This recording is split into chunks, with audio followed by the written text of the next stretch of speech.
So item 1, apologies. Have we any apologies?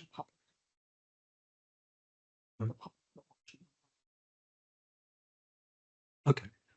Yeah, I'd like to welcome anybody who's actually watching us online. Hopefully there's many people watching this. What's going to be a very interesting meeting. So apologies. Have we any apologies? Yes, Chairman. I've received apologies from councillors Kevin Mills and Mike Nee. Okay, thank you. Item 2, declarations of interest. Have we any declarations of interest? Councillor Wright. Yes, I need to declare an interest with regards to the Pride in Place as I sit on the board, so I'll be leaving the chamber when the discussion and decision is made. Thank you for that. So item 3 is the record of decisions, pages 7 to 17.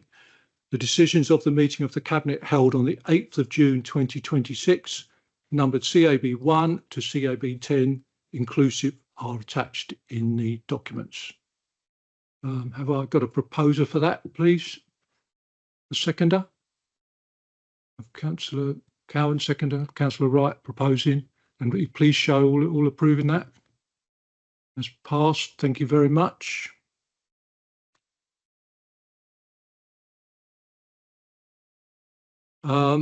Issues arising from overview and scrutiny or other committees, I believe we have none. So we'll move on from that. Thank you. And then we're over to item 4 on the executive key decisions, the updated tenancy agreement, pages 18 to 80, to consider the attached report of the head of housing with the responsibility of the portfolio holder for housing, skills and education. Could we have the officer's report for that, please? Thank you. Members will recall that on the 2nd of March 2026, Cabinet approved the service of a preliminary notice of variation on council tenants to launch a consultation with tenants in relation to a new tenancy agreement. The consultation ran for 7 weeks from the 16th of March to the 10th of May, predominantly online, but with paper and telephone options also available. 6 in-person sessions were also held at independent living schemes, but open to all tenants. 476 responses were received, 70% of which said they felt the tenancy agreement was easy to read and understand, 82% said the wording and language felt clear and accessible to them, and 79% said the updated tenancy agreement made it easier for them to understand their rights and responsibilities. Whilst the comments received from tenants were positive for the most part, some concerns were raised, and these are summarised in Appendix 3 of this report. None of the concerns raised were significant enough to require changes to the draft agreement, and it's therefore proposed that Cabinet approves the serving of a notice of variation on tenants to adopt the new tenancy agreement, and that all new tenancies awarded use the templates attached in Appendix 1. Happy to answer questions. Any questions? Councillor.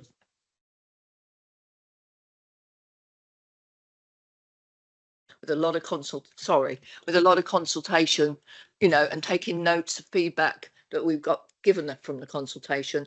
You know, special sessions have been held at sheltered schemes, etc., etc. So everything's been done to involve as many people as possible in the actual consultation exercise. So I would like to propose that we accept the recommendation. I'll second that. Okay, it's had it proposed and seconded. I'd just like to, just my understanding, there's 2 types of tenancies, and now we still have 2 types, but not. Is it flexible tenancies? Perhaps you could explain that from the report, please. Yeah. So the council offers, well, it has offered 3 types of tenancy agreements, or tenancies rather, not tenancy agreements. Introductory tenancy, which is a probationary tenancy, which still is in existence, and then you have the secure lifetime tenancy, which is also in existence. There was a 3rd type of tenancy which we were able to grant under the Localism Act 2011, which was a flexible lifetime tenancy. The decision taken by Cabinet back in 2021 was to cease granting those types of tenancies because of the research we'd carried out with other private registered providers across the district, but also what was being kind of done nationally as well. So going forward, there won't be any flexible tenancies granted. The report, I believe, says I think it says 6. There are 6 flexible tenancies. As of today, there are no further flexible tenancies. They've all been transferred over to secure tenancies. Okay, thank you for clearing that up. We've got a proposer and a seconder. Can I see everybody who's in favour of approving this report, please? Thank you. That's passed. Thank you very much. So we now move on to item 5, Deal Leisure Centre remedial and landscaping works, to consider the attached report of the head of property assets with the responsibility of the portfolio for community and corporate property. Can I have the officer report for that, please? Thank you, Chair. This report seeks Cabinet approval to carry out remedial and landscaping works to Deal Leisure Centre as part of the delivery of the new leisure centre. On the 6th of October 2025, Cabinet agreed to proceed with the main construction contract to deliver the new Deal Leisure Centre, alongside agreement to appoint an operator of the new leisure centre, Everyone Active.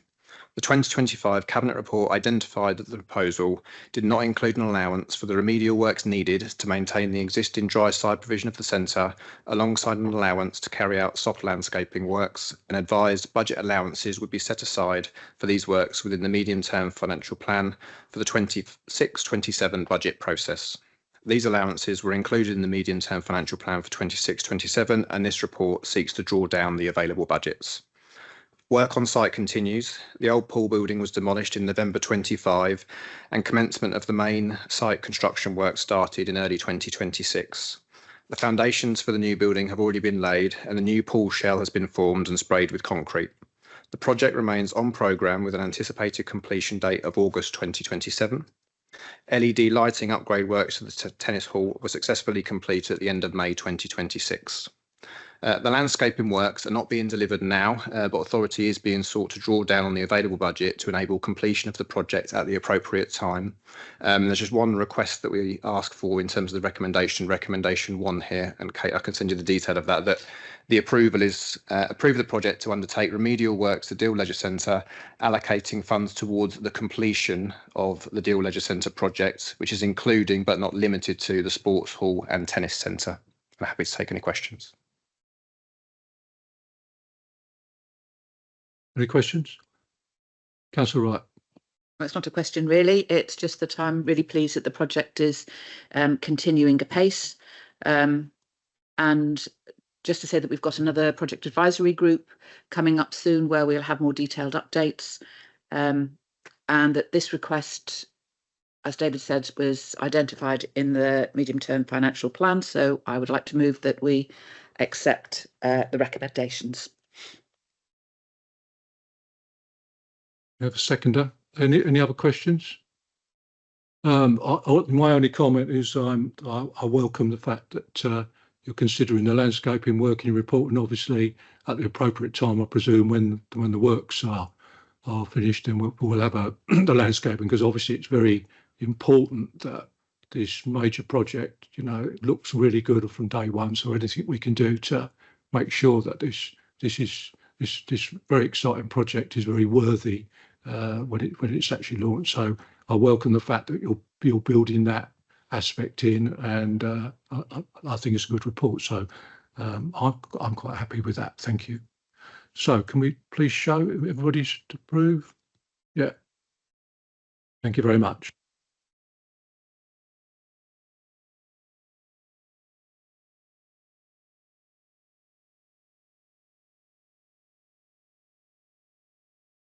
So we now move on to item 6, which is the Community Safety Antisocial Behaviour Policy, pages 85 to 123 in your pack, to consider the attached report of the Head of Technology and Resilience, responsibility, the portfolio holder for community and corporate property. Could I have the officer's report, please? Thank you, Chair. So for some time, the council has operated under an ASB policy through housing. They have very similar definitions, but the processes and enforcement can be very different. So to be clear to our customers, we've developed this policy to emphasise that. Under community safety, we also deliver the case review process, which is an opportunity for customers to review certain enforcement, which is included in detail within the policy, of which we thought we'd mention that the case review process has been awarded an accreditation for a charity called ASB Help. We do believe that we're the first local authority within Kent to achieve that accreditation, so we thought that would be something that we'd just like to mention at the end. Happy to answer any questions you may have. Thank you. Any questions? Councillor Wright. With regards to the case reviews, how common is knowledge in the district with residents that this sort of thing can be requested?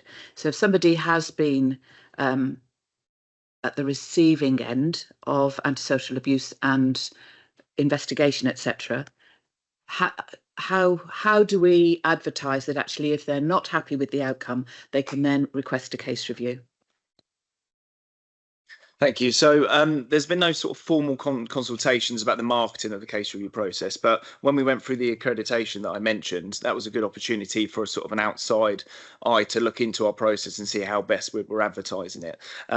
And what they sort of brought up were some things that we were doing really well, and then some areas that we could definitely improve on. So some of those included how we promote them to our customers. So if you go into reception, there's some posters in there that talk about the case review process. It's always been on our website and part of our process. Should someone feel that they're not happy with the result, that they can move to that step. But we also have it in our email signatures, much more social media. Our partners are more well informed. So developing this policy has sort of made us look back at that process, but then the accreditation has really helped to make sure we've ticked every box and we can advertise it as widely as possible. Any other questions? Councillor Wright. But I move that we accept this policy. Okay. The seconder, Councillor Brivio. Okay. I'd just like to ask, there's kind of some reference to the ASB housing policy and this policy. I just wonder if you can give me a sort of summary of what the differences are in those, please. Yeah, so there's two sort of main differences. The first one, as I mentioned, the definitions are quite similar around ASB, and that won't change, but the process of enforcement is quite different. Naturally, housing will look more into tenancy and some of the ways they can enforce with that, whereas customers that approach us through this process and this policy obviously aren't part of our housing stocks. There's quite a lot of difference there. And the second area is the case review process. We would deliver that for anyone that comes through to the council with any antisocial behaviour, if they're part of our housing stock or not. So just making sure that there's adequate clarity about how that process works and how we advertise it was important for us to make sure that policy is live. So there's clear distinction between the two, but it's mainly around the tenancy side of things and the case review process, with some slight other changes as well, sort of fed through. Clearing that up. Can we vote on that? We've got a proposal and a seconder. Yeah, that's passed. Thank you very much for that. So we now move on to item 7, the Community Payback Scheme Agreement, pages 124 to 126. To consider the attached report, the Head of Technology and Resilience Responsibility Portfolio for Community and Corporate Property. There is an appendix that's in the pink, but unless the Cabinet feel they want to discuss that now, we can actually consider this as it is. So any questions? Or I can have I'll have the officer's report before the questions, I think, please. Yeah, no problem at all. That's me again, I'm afraid. So we've been working with probation for some time regarding this MOU to push forward with some community payback projects. What we are asking to is enter into a 1-year pilot to support around sort of basic upkeep and maintenance of some of our public spaces. We have got an internal form before it will move to probation to have a look through, which discusses certain safeguards around exclusions. That might be certain convictions or certain areas. But again, we'll review those case by case. And it's as some of the initial projects that we're looking at is Buckland Estate, so doing some work there. We'll be looking at painting some benches and also some communal garden areas might be things that the probation team will be looking at as part of the project. So recommending to Cabinet that we agree to the partnership and the MOU between ourselves and probation, and then we delegate authority to the portfolio holder and the head of service, so we can get as many projects delivered throughout the year. Happy to answer any questions. Questions? Councillor Wright. Not a question, just this is really good news. And it's a pilot. So I think although there is no risk with regards to cost or any other sort of risk, non-financial risk, everything will sit within the probation service. I think it's good that we do this in a stepwise fashion. I'm assuming that Parks and Gardens have got and Open Spaces have got a huge list of places that they would really like this this project to tackle. So I'm hoping it will go on longer. Can you? I have got a question. If this is a pilot, can you see any concerns that might arise that will jeopardise this becoming a regular part of our collaboration? I think at this stage, I think there aren't any sort of highlighted risks that we can foresee in the future. I think we're obviously restarting this relationship with probation. We have worked with them previously a few years ago, and they are operating in the districts. They're just doing it on behalf of voluntary sector organisations. I think when it comes to those exclusions around certain convictions in certain spaces, I think there's enough safeguards in place, and the project has been going for a long enough period where I think if there were any concerns that, you know, they'll be sort of the forefront of initial conversations. And I think, as you've said, I think there's an opportunity to deliver some really good projects across the district. If the pilot goes well, then we'll grab that opportunity with both hands and deliver. Any other questions? No, you're proposing it, Councillor Wright? Yeah. Got a second, Councillor Cowan. Thank you. I guess for me, I guess there's working with the probation service. It's just a question of any risk for us as the council, but I'm presuming that the management of this is all really down to the probation service. I don't know if you can confirm that. Yes, that would be correct. All the liabilities and the actual delivering of the project, how hands-on they are on the day in relation to a member of staff overseeing is all round probation. Our side of things is very much creating a job list of what to tackle and ensuring that that is our land, and that everything we want to deliver is in keeping with the project. And then also, you know, from a perspective of media comms, I think there's an opportunity for us to celebrate some good news as well. But the vast majority of the project themselves will be delivered by probation. You are right. It seems an excellent scheme, and I'm very happy to support it. So we've had a proposal and a seconder. Can we vote on this, please? That's passed. Thank you very much.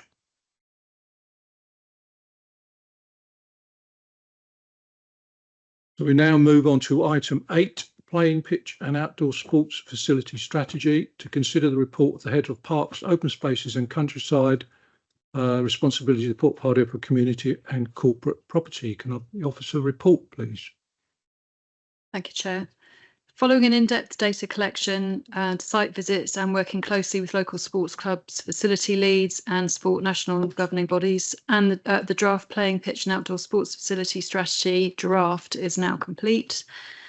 This report seeks Cabinet's approval to progress the project through a public consultation on the draft for a minimum of 4 weeks through the DDC consultation portal to begin before the school summer holidays.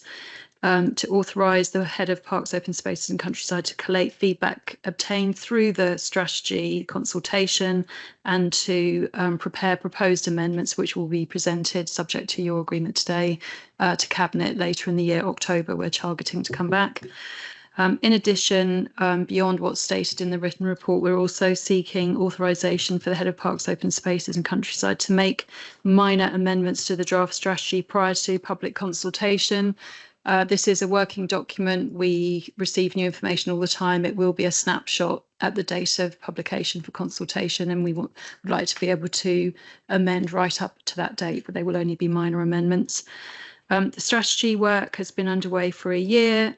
We've been supported by expert consultants. They've completed site visits to numerous outdoor facilities district-wide and have undertaken in-depth assessments of quality and usage and assessed demand both now and in the future. The work has been closely overseen by a strategy steering group. It's adhered to the preparation has adhered to sporting and guidance. The steering group has been well attended by various national governing bodies of sport, Sport England, Active Kent and Medway, DDC officers from a variety of departments, and overseen by Councillor Wright, our portfolio holder. We also held an all members briefing back in March to present emerging key themes and priorities, to give the opportunity for all elected members of this council to provide comments or ask us questions, and some updates were made to the draft following feedback we received from that meeting. So yes, as I mentioned, we're seeking the authorisations that I discussed before. We propose to begin public consultation on the draft strategy week commencing the 13th. Then, like I said, there'll be 4 weeks consultation.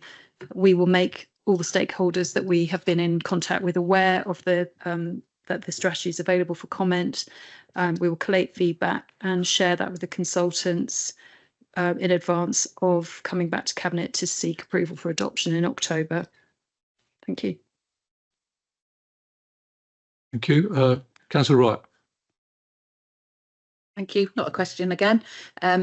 Huge amount of work has gone into this, absolutely massive, including lots and lots of agencies. And Emma has listed all the people that I had listed on my page here. And it's just been fascinating to watch the picture building of the sports provision in the district and the need going forward. And I'm really looking forward to the next stage. This isn't the end. We need to include the public comment in it. And so I move to approve it so far and to approve its progress. That's the right word. Councillor Privy, seconding or question? You can get a microphone, please. Pleased that we're now about, to launch it, because I can remember the first week somebody came to speak to the town council about it, and that was quite some time ago, but it's really nice to see it progressing. Thank you. Yeah, I mean, I'm very pleased with this report. I think we've all recognised. I guess it was COVID, where outdoor playing pitch, outdoor sports facilities, any of this activity is so key to our community and the well-being of the people in the district. So, and I'm also very pleased that we've had such engagement from all the interested bodies. And so, for my part, I think that's very key. So, I'm very keen to see this going forward. So, I thank you for the report, and I'd quite happily support it. So, can we all like to approve this, please? That's passed. Thank you very much. We'll now move on to item 9, acceptance of KCC Crisis and Resilient Fund Grant 2026-27. To consider the report of the Head and Place and Growth, responsibility, the portfolio for community and corporate property officer report, please. Thank you, Chair. So the Crisis Resilience Fund is a Department of Working and Pensions fund that allocation then goes to Kent County Council, and then Kent County Council allocate to local authorities from their allocation. The Crisis Resilience Fund replaces the Household Support Fund, which we were a recipient of for 5 or 6 years since COVID times, and that fund helped with food and fuel poverty primarily. This report is asking to accept the grant allocation of $340,000 for year 1 from KCC, and is asking to seek delegated authority for the expenditure, of which I'll just go into brief detail. So we are changing the way that we would look to use this fund in relation to the Household Support Fund. So crisis, it could be any crisis, so it doesn't just have to be food and fuel. It could be so it's all residents, it's not just DDC tenants, and it could be any resident in the Dover district that was in a crisis that would need support from the fund. So we are proposing that an officer would be in place, subject to the internal processes, for them to administer the fund. And to one of the things we found with the Household Support Fund was we had allocations going to groups, and then there was no kind of real start and finish journey for that resident. So the idea would be that the resident went on a journey from start to finish with the officer. to look at how they can help them going forward from a crisis and a resilience point of view. So part of the fund, we do have to make sure that the resilience is in place. So it's not just about helping through the crisis. So as part of that, we would look to allocate to the resilience side of it from one half of the fund. On that point, I do need to ask for an amendment on 2.4. So on point 2, we state that it would be which with the resilience payments to local groups would be in consultation with the portfolio holder. We would like to remove the portfolio holder from 2.4.2. I am happy to take, sorry, the one thing just to add is that it is a 3-year funding from the Department of Works and Pensions.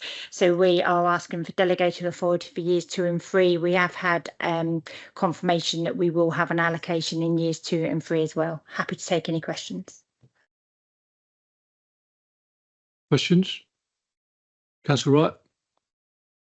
Thank you. Yes, I'm glad this is moving away to looking at individuals, and rather than an organisation then possibly handing money on to another organisation, and then you lose track of where the money's gone and where how that individual's journey is progressing. But if we're talking about resilience, is there in this any sort of accountability back to KCC? Do we have to report how we've spent the money and the outcomes for those individuals? And I'm happy with the rewording that I'm not included in that decision. Thank you. Okay, thank you. Yes, so we had to do a delivery plan, which we have submitted to Kent. They had a few things they came back on. So in principle, subject to tonight, they are happy with our plan going forward. And we have to do quarterly monitoring that goes back to Kent, and then would go back to Department of Work and Pensions. So and that would ask the demographics of the people and how we've helped and supported them in line with the guidance for the fund.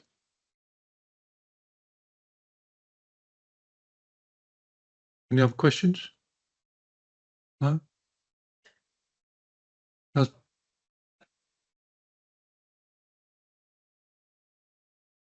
I'll move. So it's moved by Councillor Wright and seconded by Councillor Brivio.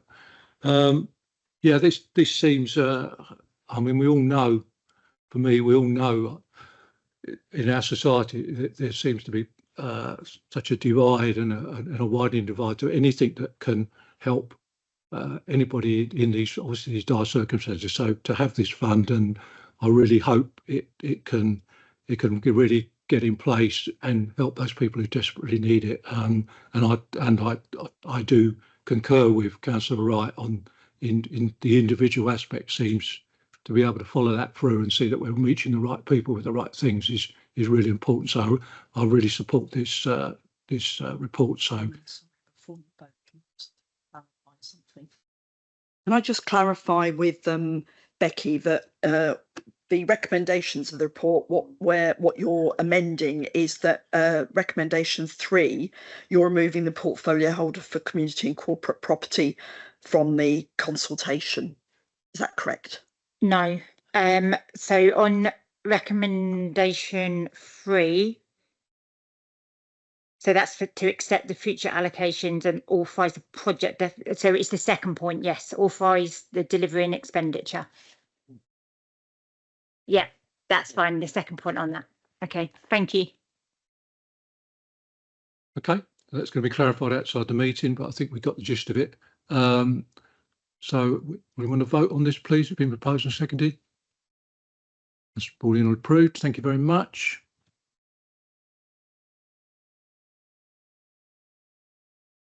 We now move to item 10 on Pride in Place programme, set funding for 10-year programme. Councillor Wright is obviously going to remove herself.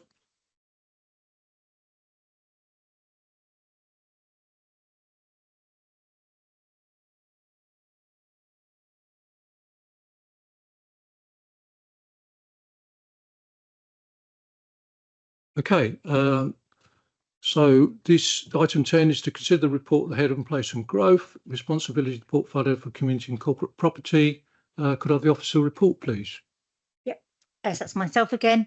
So in relation to the Pride in Place, 2 awards within the Dover district were awarded 19.6 million through the Dover Pride in Place programme. And this report is asking us to approve and accept the related funding, and also to approve the appointment of the chair, which is Nick Holbert Sutcliffe. So a few 3 board meetings have taken place. And before that, we had the process of approving the chair and the board. And we're asking delegated authority to the Section 151 officer with the head of place and growth to take all necessary actions and decisions within the council's remit and scope as the accountable body. So just to make clear, the board, the actual decisions for the funding is community led, but we are the accountable body and do need to report back to MHCLG and have obviously governance obligations as well. Happy to take any questions. Any questions?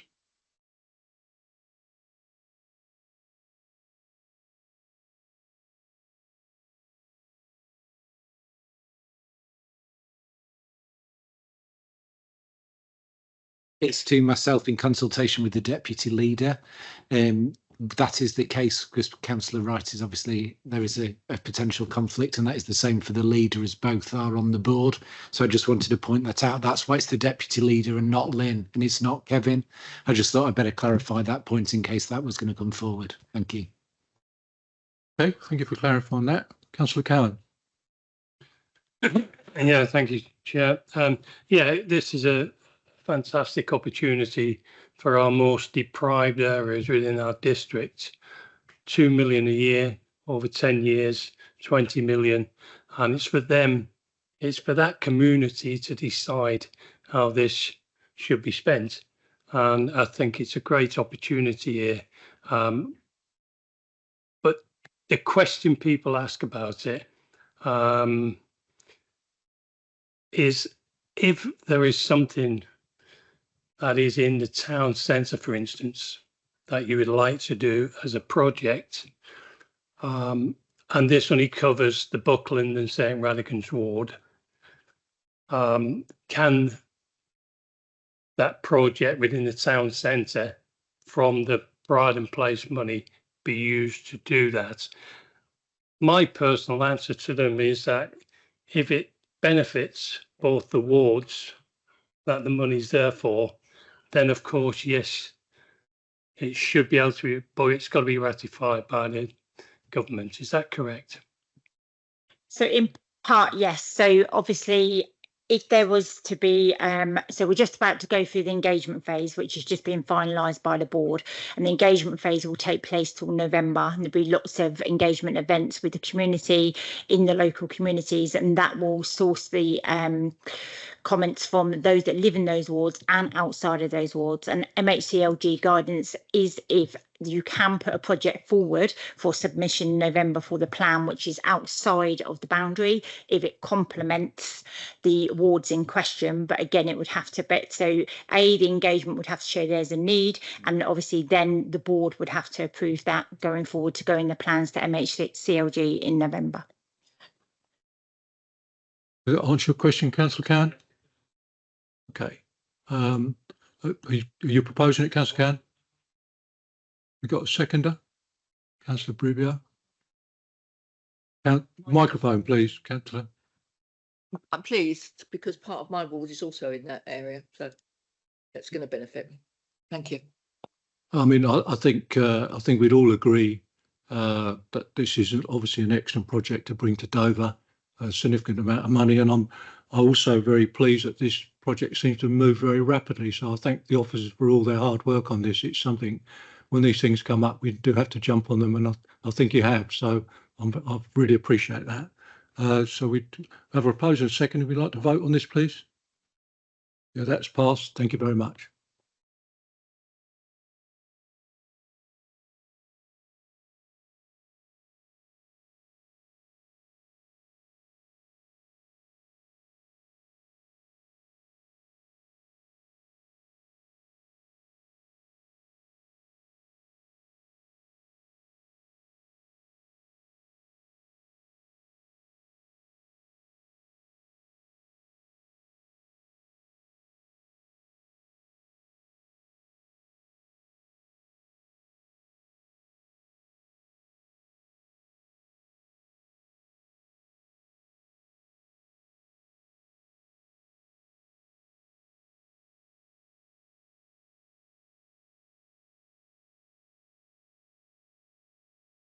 Okay, move on to item 11, boat plot policy. To consider the report, the head of property assets, responsibility to portfolio holder for community and corporate asset.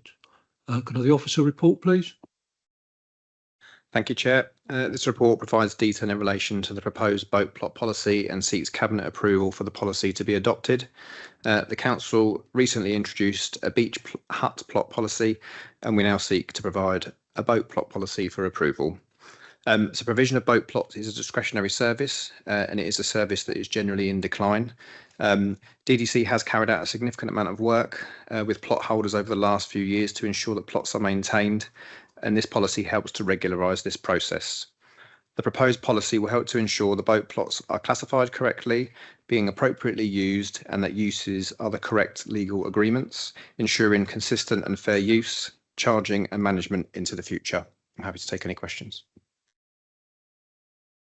Any questions on this report? No questions? Yeah, I guess for my part, I suppose we haven't had a boat policy before. Am I right in assuming that? We have not, no. And obviously we do get some areas where we feel that the boat plots that we've already got aren't this, we have some kind of members certainly do have some kind of complaints about how they're being used and whether they're tied, etc.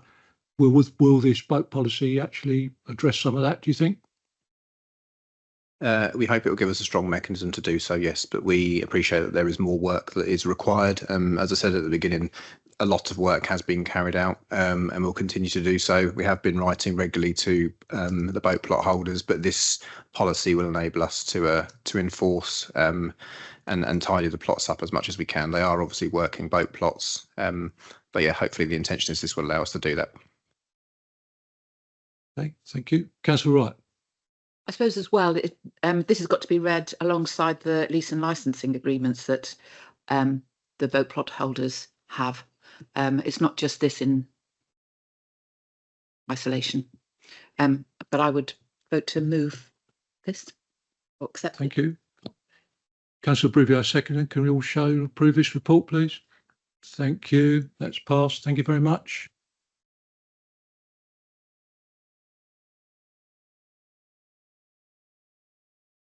We now move on to executive non-key decisions. Item 12, the Kent Joint Municipal Waste Management Strategy 2026 to 31. To consider the report, the head of the Waste Services Responsibility Portfolio for Planning and Built Environment. Can I have the officer's report, please? Thank you, Chair. Good evening, councillors and colleagues. My report presents the latest iteration of the Kent Joint Municipal Waste Management Strategy, rolls off the tongue. In a two-tier authority area as we currently are, it is a necessity that we produce a joint strategy, waste management strategy. Traditionally, this has been the authorship of this has been led by the Kent Resource Partnership, which is the umbrella organisation that brings together both KCC as the waste disposal authority and the 12 districts as the waste collection authorities. So this work is now being concluded. This is the third strategy. The first one dated back to 2007. This is the current iteration lasting for those 5 years that it's been quoted there, 26 to 31, and covers a particularly challenging period, as you can well imagine, with not only the LGR likely to happen bang in the middle of that strategy period, but also a particularly active period for the waste management sector itself, with numerous new bits of legislation coming out over the next 2 or 3 years. So bearing all of those in mind, if I can draw your attention to point 2.6 in my report, I've drawn out the key objectives of the strategy, and effectively it's those that I'm seeking DDC's endorsement of, so that we can throw our part into the collective to achieve those goals together. Thank you. I'm happy to take any questions. Any questions on this, please? Only to say it seems to have been around a long time. I know, you've done a lot of work for it, I know. It's good that it's got this far. Obviously, for me, I think this is really important. We have some joined up thinking, and I think sometimes we on our whole waste area that we cover doesn't necessarily have enough joined up thinking. And I know this seems, as Ian's pointed out, is a very key time in terms of lots of legislation coming down the line, which is going to be very challenging. For me, there's some key things in one of the key areas in the report that comes through is the cost of recycling per tonne as against cost of disposing of it, 120 to 30. So we don't really have a lot of choice on this. We have to get on this case and we have to get moving with it very quickly and working with other organisations. And obviously, as the officers referred to, the disposal and collection part, hopefully with the changes in local government, we can really propose how that area can be joined up more, and we can see a much more refined service that delivers exactly what our people need in the district. So I'm quite happy to propose this. Have we got a seconder? Councillor Wright, please show the vote on this. Thank you. That's passed. Thank you very much.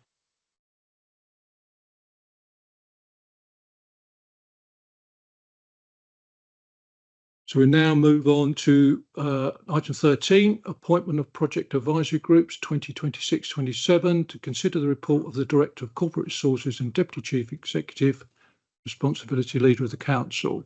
Has everybody seen that report? Yes, you're going to have an officer to do it.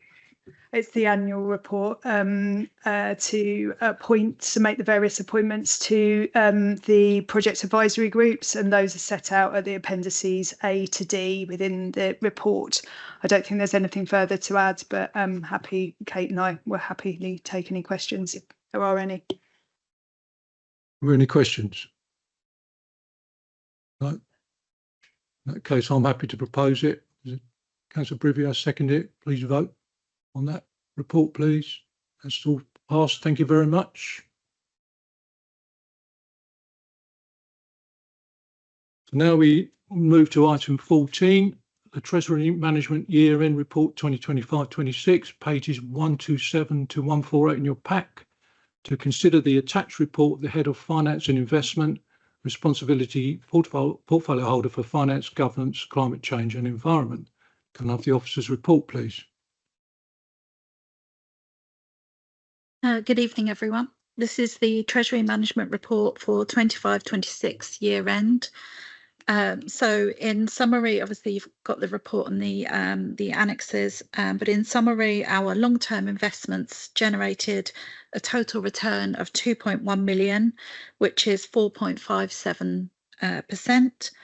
Short-term cash flow has increased as at the end of the year. This is to 55.5 million from 35.5 million as at the end of quarter 3. This is generally due to less cash coming into the authority, council tax, etc. tends to be over the 10 months. And obviously projects are still going on. So the interest payable on the short-term investments was 2.94 million against a budget of 4.4 million. So we managed to budget a lot better than we thought we was going to. Projects have been delayed. The housing projects, some of them have been delayed. So you know, where we thought we was going to need the money, it's not come to fruition. The last item to inform you of is the interest rate indicator, which is on Appendix 1A, paragraph 9.6, which DDC did not comply with. We've now increased the target amount for 26-27 to 750,000 from 500,000 pounds, so that we will comply with it for this financial year. Happy to take any questions. Are there any questions? No questions from the Cabinet. I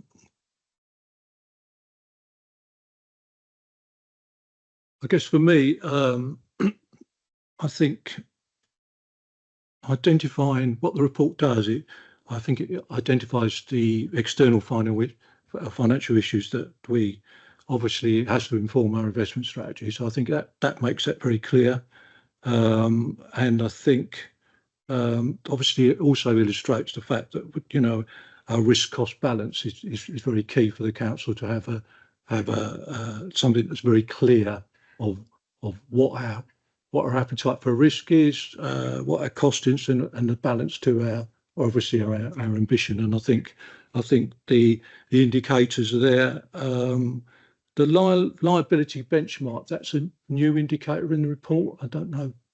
Could you explain that, please? So last year we changed the report for quarters 1 to 3. So we give a very brief report in those quarters to governance, and then in quarter 4 we do the full report that we previously did. So the liability benchmark would have been in there before last year, would have been in there every quarter. So it's kind of reappeared in quarter 4 because it's part of the full report. But basically the liability benchmark is the difference between what we should borrow in terms of how much we're borrowing for our projects, etc., and what we're actually borrowing. So it's showing that we're managing to control our finances a lot better, and we've still got some headroom if we need it. So you know, that's something that we have to work out with our treasury advisors. It kind of you know, it's not something that's easy to work out. Does that answer your question? Yeah, I think it explains to me what it does. So I really appreciate it. Not as I understand it, but it explains to me what it does. So thank you very much. I'm happy to propose this. We've got a seconder, Councillor Wright. Please all show approve of this, please. Thank you very much. That's approved. Then we come to item 15, the financial outturn 2025-26 in the pack, pages 149 to 160, to consider the attached report of the Head of Finance Investment, responsibility to portfolio holder for finance, governance, climate change and environment. Officer, report, please. Thank you. So, as mentioned, this is the 2025-26 position for at year end. Pleased to advise members that we successfully published our accounts in line with the statutory deadline on the 30th of June. So that's a really positive step for us.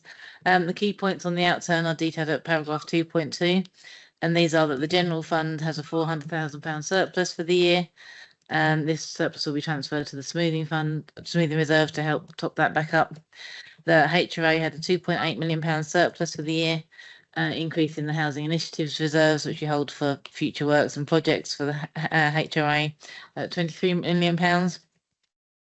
Overall in the year we spent £43 million on projects, which included housing developments, works to our dwellings to maintain the level of compliance, the Beacon projects and Ties projects being two of our big general fund projects, and of those 43 million, about 19 million of that was funded externally, so bringing money into the district.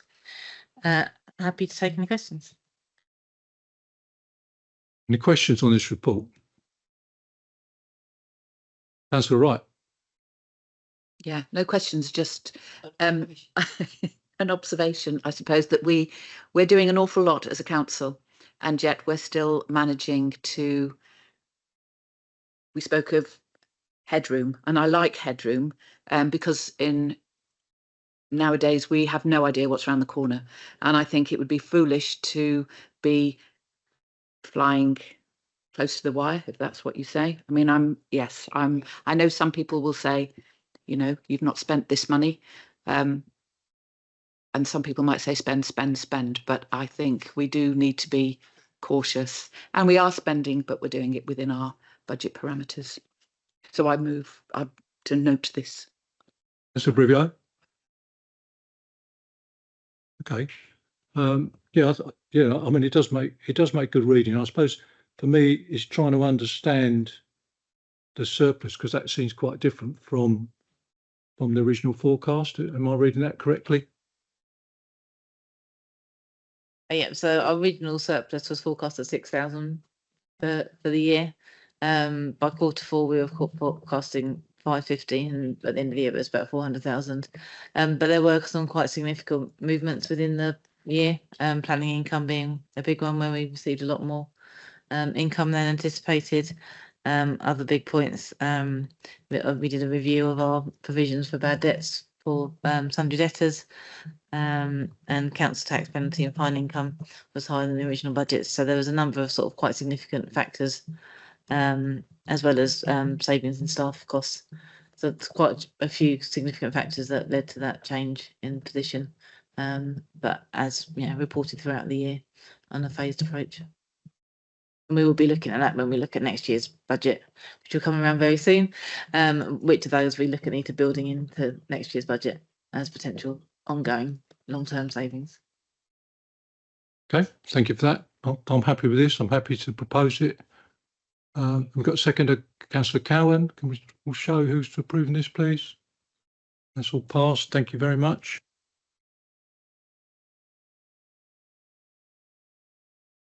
We now move on to item 16, refurbishment of the Elmsvale play area in the pack pages 161 to 168.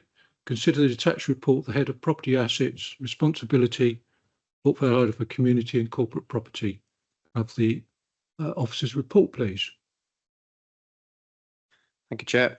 So this is to seek project approval for the refurbishment of Elmsvale play area in Dover, with the Cabinet recommendations being to approve the play area project and release funds from Section 106 developer contributions and the medium-term financial plan. It is recommended that Elmsvale facilities are refurbished in advance of the new play area strategy as a strategic play area site with a clear identified need.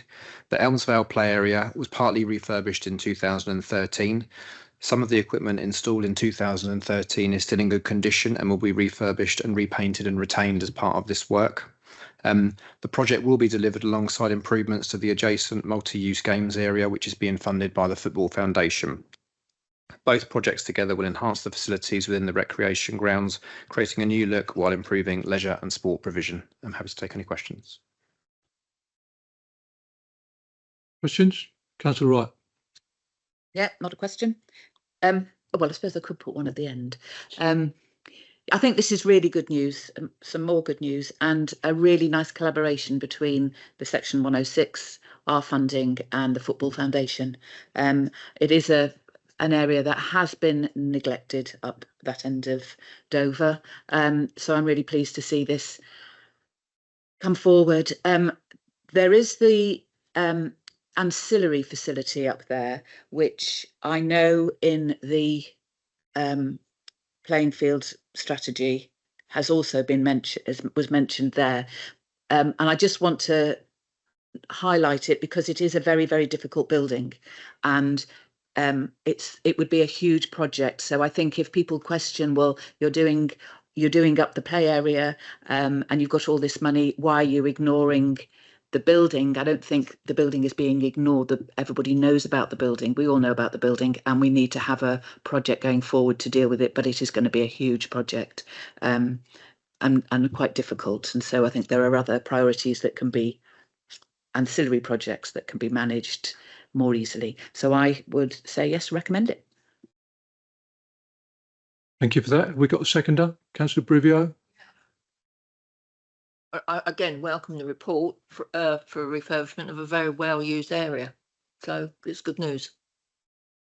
Okay. Councillor Cowan. Thanks, Joe. And yeah, I think it's great news when you get these reports in front of you and you're enhancing or refurbishing what we've got there and making it even better. That's great for our community. It always has been an extremely busy play area in itself. So you do get the minority within that are want to vandalise sometimes. Have we got cameras within the vicinity? Because the worst thing you can do is upgrade something, make it first class, and then the minority come along and, if you like, break it up. So are we all, because I know vandalism has occurred in the main pavilion of the football. what are we doing with the particular areas of the Muga Court and things like that.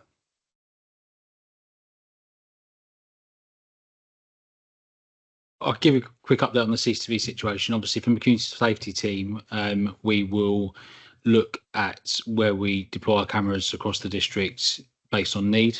The first CCTV cameras don't solve problems on their own. It has to be a collective approach and part of the problem solving plan. So we are aware of issues across the district. Elmsvale does come up every so often. Our community safety officer, Lindsay, has been really proactive in the past, writing to residents, having open reporting lines with them. Again, as always, like anywhere in the district, if we identify a need, it will be something that will be reviewed alongside other departments, as we're doing in other places in the district. And when necessary, we'll make an assessment whether or not cameras are something that need to be added into an area. But we wouldn't want to just invest in equipment when that might not fix the problem in itself. We have to have a bit of a holistic approach to it with partners to make sure that we've got various other protections in place, and that often starts with engagement with the residents and those that use the facilities themselves. Does that answer your question, Councillor Kern?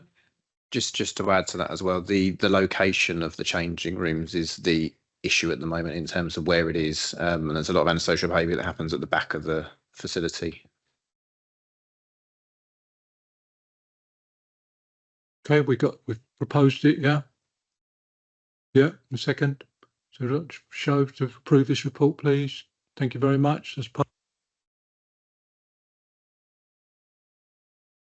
We now move on to item 17, which is the exclusion of the press and public. Have we got a proposer for that, please? Councillor Brivio, seconder. Councillor Wright, all please show for exclusion of press and public. Thank you very much. A resolution has been passed to exclude the press and public. I would like to thank all those that have taken the time to watch the public part of the meeting. Please could I ask Democratic Services to end the meeting broadcast and confirm when this has been done.